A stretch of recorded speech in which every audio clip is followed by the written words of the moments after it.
బాబు ఏమిచ్చాడో ఈ నియోజకవర్గంలో ప్రతి ఒక్కరూ కూడా ఆయన్ను నిలదీయాల్సిన అవసరం ఉంది, ఆలోచన చేయాల్సిన అవసరం ఉంది.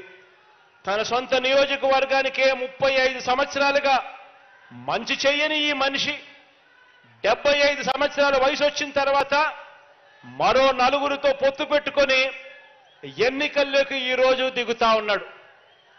ఆలోచన చేయమని అడుగుతా ఉన్నా. ఈ మనిషి 75 సంవత్సరాల వయసు ఈ మనిషికి.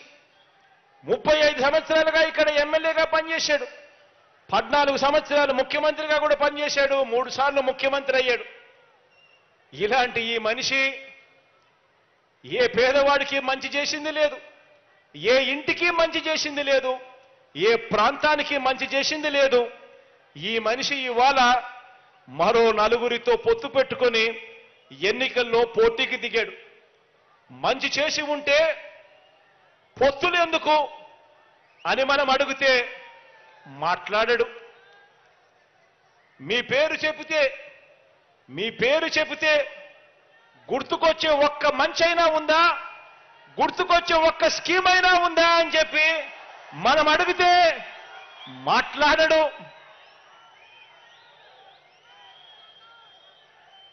ఏ గ్రామం మధ్య అయినా నిలబడి ఈ గ్రామంలో నా మార్కు ఫలానా మంచి చేశాను అని చెప్పగలడా అంటే అది మాట్లాడడు. సామాజిక వర్గాలకు మీరు చేసిన మంచేమిటి, సామాజిక వర్గాలకు మీరు చేసిన న్యాయమేమిటి అని అడిగితే చివరికి కుప్పంలో కూడా బీసీలు అత్యధికంగా ఉన్న ఈ ప్రాంతంలో కూడా కనీసం అక్కడ కూడా బీసీ ఎమ్మెల్యేలు మీరు పెట్టని పరిస్థితి కనిపిస్తా ఉంటే సామాజిక న్యాయం, సామాజిక మంచి మీరు ఎక్కడ చేశారయ్యా అని అడిగితే అది మాట్లాడడు. పేద ఇంటికి వెళ్దాం, తలుపు తట్టి ఆ ప్రతి పేద ఇంట్లోనూ అడుగుదాం. 14 ఏళ్ళు సీఎంగా ఉండి మీరు చేసిన మంచి ఏమిటో ఆ ఇంటికి కనీసం ఒక్క రూపాయి అయినా మీరు ఇచ్చారా అని చెప్పి అడుగుదామని చెప్పి చంద్రబాబు నాయుడు గారిని గట్టిగా నిలదీస్తే అది మాట్లాడాడు.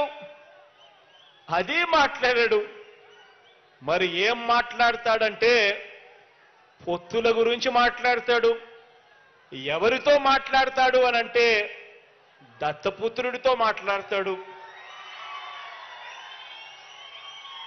ఏ విషయం మాట్లాడతాడు అనంటే తలుపులు బిగించుకొని ప్యాకేజీ ఎంత అని ప్యాకేజీ గురించి మాట్లాడతాడు.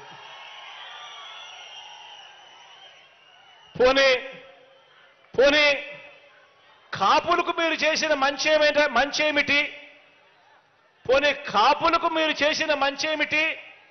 వంగవీటి రంగాను హత్య చేయించింది మీరే కదా, అందుకే మిమ్మల్ని వారంతా వర్గ శత్రువుగా భావిస్తున్నారు కదా అని మనం అడిగితే దానికి కూడా మాట్లాడడు. ఇది బాబు మార్క్ రాజకీయం, చంద్రబాబు మార్క్ రాజకీయం. ఇది చంద్రబాబు మార్క్ రాజకీయం అంటే వంచన, మోసం, కుట్ర, వెన్నుపోటు.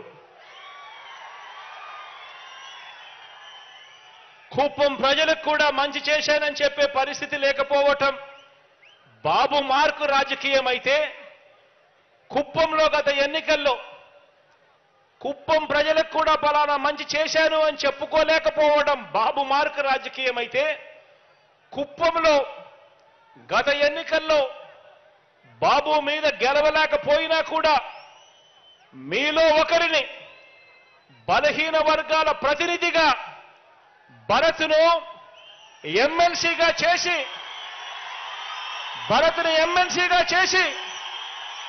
బలహీన వర్గాల ప్రతినిధిగా మీలో ఒకడిని ఎమ్మెల్సీగా చేసి అతన్ని ముందు పెట్టి ఇక్కడి పేద కుటుంబాలన్నింటికీ కూడా చరిత్రలో ఎప్పుడూ జరగని విధంగా, ఎన్నడూ జరగని విధంగా ప్రతి ఒక్క కుటుంబానికి మంచి చేయటం మీ అని చెప్పి కూడా చెప్పడానికి గర్వపడతా ఉన్నా.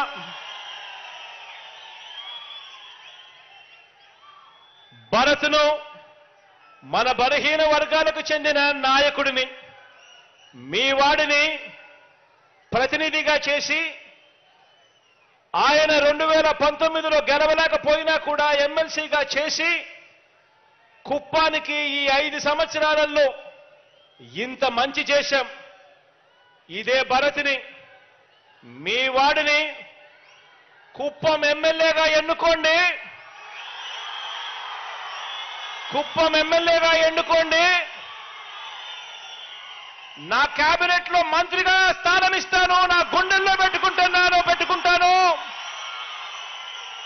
తన ద్వారా కుప్పం నియోజకవర్గానికి మరింత అభివృద్ధి, మరింత సంక్షేమం చేయిస్తాను అని చెప్పి కూడా ఈ సందర్భంగా మాటిస్తున్నాను మీ అందరికీ.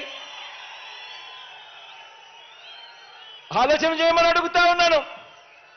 మరి ఏ మార్క్ రాజకీయం కావాలి? ప్రతి ఒక్కరిని కూడా ఆలోచన చేయమని కోరుతా ఉన్నాను. ప్రజల గురించి ఆలోచన చేసే, పేదవాడి గురించి ఆలోచన చేసే, పేదవాడి భవిష్యత్ గురించి ఆలోచన చేసే మీ బిడ్డ మార్క్ రాజకీయం కావాలా, లేక కేవలం ఎన్నికల్లో మిమ్మల్ని ఉపయోగించుకొని తర్వాత గాలి కొదిలేసే రాజకీయం చంద్రబాబు నాయుడు గారు చేస్తా ఉన్న రాజకీయం కావాలా? అందరూ కూడా ఆలోచన చేయండి.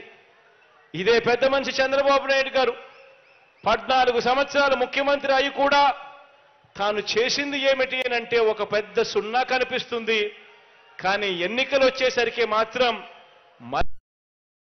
పరచడం కోసం, మళ్ళీ మోసం చేయడం కోసం రకరకాల రంగులతో మేనిఫెస్టో తీసుకొని వస్తాడు. ఆ మేనిఫెస్టోలో ప్రతి ఇంటికి కేజీ బంగారం ఇస్తానంటాడు. ప్రతి ఇంటికి ఒక బెంచ్ కారు కొనిస్తానని చెప్పి కూడా అంటాడు.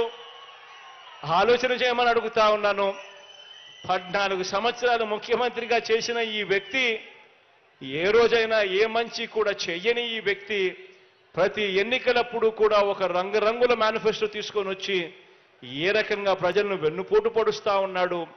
ఇటువంటి వ్యక్తి మాటలను నమ్మగలమా అన్నది ప్రతి ఒక్కరూ కూడా ఆలోచన చేయండి. ఈ 57 నెలల కాలంలో మీ బిడ్డ ప్రభుత్వం చూశారు. ప్రతి ఇంటికి జరిగిన మంచి చూశాడు. పేదవాడి భవిష్యత్ కోసం మీ బిడ్డ పడతా ఉన్న తాపత్రయాన్ని మీరంతా కూడా చూశారు. మీ బిడ్డను ముఖ్యమంత్రిగా మళ్ళీ మీరు చేసుకుంటే పేదవాడి బ్రతుకులు బాగుపడతాయి, పేదవాడి భవిష్యత్ బాగుపడుతుంది అన్నది ప్రతి ఒక్కరూ కూడా ఆలోచన చేయమని చెప్పి కోరుతూ, మీలో ప్రతి ఒక్కరూ కూడా మంచి జరిగిన, మీ బిడ్డ ప్రభుత్వం వల్ల మంచి జరిగిన ప్రతి విషయము కూడా ఇంకా 100 మందితో చెప్పి ఆ 100 మందితో కూడా ఓటు వేయించే కార్యక్రమానికి అందరూ కూడా పూనుకోవాలని మరొక్కసారి మీ అందరికీ కూడా విన్నవిస్తూ, దేవుడి దయతో ప్రజలందరి చల్లని దీవెనలతో ఇంకా మంచి చేసే అవకాశం దేవుడు ఇవ్వాలని, మీ అందరికీ ఇంకా మంచి జరగాలని మన